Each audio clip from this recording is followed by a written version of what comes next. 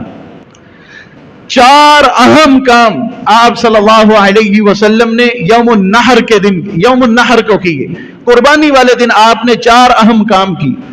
پہلا کام وہ جمرہ عقبہ کو کنکریاں مارنا۔ پھر آپ صلی اللہ علیہ وسلم جب اس سے فارغ ہوئے تو پھر آپ صلی اللہ علیہ وسلم نے قربانی کی۔ حضرت جابر رضی اللہ تعالی عنہ بیان کرتے ہیں کہ 63 اونٹ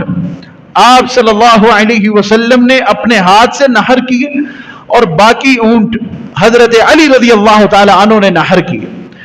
یہ دوسرا اہم کام قربانی کرنا۔ تیسرا جو کام ہے وہ آپ صلی اللہ علیہ وسلم نے جو کیا وہ یہ تھا اپنے سر کا حلق کروانا۔ آپ صلی اللہ علیہ وسلم نے حلق کروایا، اور پھر چوتھا جو اہم کام ہے حلق کروانے کے بعد وہ یہ ہے کہ آپ صلی اللہ علیہ وسلم پھر مکہ پہنچے، یعنی بیت اللہ پہنچے، اور وہاں پر بیت اللہ کا طواف کیا جسے طواف افاضہ کہا جاتا ہے، اور یہ اہم ترین طواف ہے۔ یہ قربانی کا جو دن ہے یوم النحر 10 ذی الحج، اس دن آپ صلی اللہ علیہ وسلم نے یہ 4 اہم کام کی۔ حضرت جابر رضی اللہ تعالی عنہ بیان کرتے کہ رسول اللہ صلی اللہ علیہ وسلم جب طواف سے فارغ ہوئے تو آپ زمزم کے کنویں کے پاس آئے اور وہاں پر دیکھا کہ لوگ حاجیوں کو زمزم کا پانی پلا رہے ہیں، تو آپ صلی اللہ علیہ وسلم نے انہیں کہا کہ اگر مجھے یہ ڈر نہ ہوتا کہ لوگ یہاں پر رش کریں تو میری بھی یہ چاہت تھی کہ میں بھی حاجیوں کو پانی پلاتا، کیونکہ جب لوگ یہ دیکھتے کہ رسول اللہ صلی اللہ علیہ وسلم نے پانی پلایا ہے تو آپ کی محبت اور آپ کی شفقت اور آپ کی اتباع میں لوگ آگے بڑھتے اور زمزم کے کنویں کے پاس رش لگ جاتا اور مشکل ہو جاتا. تو آپ صلی اللہ علیہ وسلم نے ان کو اپریشیٹ کیا, ابھارا کہ آپ بہت اچھا کام کر رہے ہیں کہ حاجیوں کو پانی پلا رہے ہیں, اور خود وہاں سے پانی پیا. حضرت جابر رضی اللہ تعالی عنہ کی جو حدیث ہے جو آپ کے حج کا طریقہ بیان کرتی ہے وہ یہاں تک ہے. آپ نے نوٹ کیا ہوگا کہ صحابی رسول حضرت جابر رضی اللہ تعالی عنہ نے آپ کے حج کے طریقے کی ایک ایک بات کو واضح اور کھول کھول کے بیان کیا. ابھی تو میں نے اختصار کی راہ اپنائی ہے اور بہت سی باتیں میں حذف اور ترک کرتا گیا ہوں. ایک ایک موقع, ایک ایک لمحہ کہ آپ نے فلاں جگہ کیا کام کیا, فلاں جگہ کس طرح اپنی سواری کو موڑا, فلاں کیا کرتے رہے, ایک ایک چیز کو حضرت جابر رضی اللہ تعالی عنہ نے محفوظ کیا, اس کو یاد کیا. یہ آپ صلی اللہ علیہ وسلم کے ساتھ جو ان کا پیار تھا اور یہ جذبہ تھا ان یأتم برسول اللہ صلی اللہ علیہ وسلم کہ رسول اللہ کی اقتداء میں حج کریں اور نوٹ کریں کہ آپ صلی اللہ علیہ وسلم کس طرح حج کرتے ہیں, ایک ایک بات کو انہوں نے محفوظ کیا اور یاد کیا. حضرت عبداللہ بن عمر نے اس حد تک آپ کے سفر حج کی باتوں کو یاد کیا کہ جب آپ مدینہ سے نکلے تھے اور مکہ کی طرف آ رہے تھے, راستے میں جہاں جہاں پر آپ صلی اللہ علیہ وسلم نے اپنی سواری روکی یا آپ قضاء حاجت کے لیے گئے, حضرت عبداللہ بن عمر اس کے بعد جب حج کرتے نہ تو ان کو یہ ضرورت ہوتی کہ وہ قضاء حاجت کے لیے جائیں, پھر بھی وہاں پر جا کے اور بیٹھتے. کس لیے؟ کہ رسول اللہ صلی اللہ علیہ وسلم کو میں نے کرتے ہوئے دیکھا تھا. اور اپنی سواری کو ایک مرتبہ ایک دیوار کے کونے سے رگڑایا اور اس کو گزارا, وہاں سے رگڑ دی سواری کو. لوگوں نے کہا کہ ایسا کیوں کیا؟ کہا کہ میں نے دیکھا تھا کہ جب حضور یہاں سے گزر رہے تھے کہ آپ کی سواری کی کمر بھی اس دیوار کے ساتھ لگ کے گئی تھی, اور میں یہ چاہتا ہوں کہ میری سواری بھی ایسے گزرے. آپ اندازہ لگائیں صحابہ کرام کا کہ وہ کس طرح اور کس حد تک کوشش کرتے تھے کہ آپ صلی اللہ علیہ وسلم کی اتباع کریں, اور اتباع کے جذبے سے سرشار تھے. ہمیں بھی یہی کوشش کرنی چاہیے کہ ہم بھی صحابہ جیسی محبت اپنے دل میں ڈالیں اور اپنا عقیدہ اور نظریہ بنائیں کہ جس طرح صحابہ کرام رضوان اللہ علیہم اجمعین آپ کی اتباع میں شوق کیا کرتے تھے اور کوشش کیا کرتے تھے, ہماری جہد اور ہماری کوشش بھی اسی انداز سے ہونی چاہیے. آپ صلی اللہ علیہ وسلم نے 10 ذی الحج میں یہ اہم کام کیے, اور اس کے بعد آپ نے مینا میں رات گزاری. 10 ذی الحج جو 11 ذی الحج کی جو رات تھی وہ مینا میں گزاری, اور 11 ذی الحج کو جب صبح ہوئی تو زوال شمس کے بعد آپ صلی اللہ علیہ وسلم جمرہ پر تشریف لے گئے. وہاں پر آپ نے سب سے پہلے جمرہ اولا کو 7 کنکریاں ماری, اور ہر کنکری مارنے پر آپ اللہ اکبر کہتے, اور جمرہ اولا کو جب کنکریاں ماری تو پھر آپ صلی اللہ علیہ وسلم اس کے بعد ٹھہرے, بیت اللہ کی طرف رخ کیا, وہاں پر لمبی دیر دعا کرتے رہے. پھر آپ صلی اللہ علیہ وسلم نے جمرہ وسطیٰ اس کو کنکریاں ماری, اس کے بعد پھر آپ صلی اللہ علیہ وسلم نے دعا کی, اور پھر تیسرا جو جمرہ ہے جمرہ عقبہ, آپ صلی اللہ علیہ وسلم نے اس کو کنکریاں ماری, اور ہر کنکری کے پھینکنے پر آپ نے اللہ اکبر کہا, اور پھر اس کے بعد آپ صلی اللہ علیہ وسلم نے دعا نہیں کی. یہ 3 دنوں تک آپ اسی طرح ہی کرتے رہے. 11 ذی الحج رات آپ نے مینا میں گزاری, 12 ذی الحج کی رات بھی آپ صلی اللہ علیہ وسلم نے مینا میں گزاری. پھر آپ صلی اللہ علیہ وسلم کے پاس چند لوگ آئے جن کی کچھ ضرورتیں تھیں, جن کی وجہ سے آپ صلی اللہ علیہ وسلم نے ان کو یہ رخصت دی کہ وہ 12 ذی الحج کو اگر جمرہ کو کنکریاں مار لیتے ہیں, جمرات کو کنکریاں مار لیتے ہیں تو وہ چلے جائیں, لیکن اگر کوئی یہ چاہتا ہے کہ دن کو پورا کرے تو اس کے لیے بھی یہ اچھا ہے کہ وہ 13 ذی الحج کو بھی کنکریاں مار کر پھر جائے. اور جب کنکریوں سے فارغ ہو جائیں گے اس کے بعد جو آخری جو طواف ہے جسے طواف وداع کہا جاتا ہے, حاجی کو یہ چاہیے کہ وہ جب مکہ کو چھوڑے تو مکہ کو چھوڑنے سے پہلے طواف وداع کر کے جائے.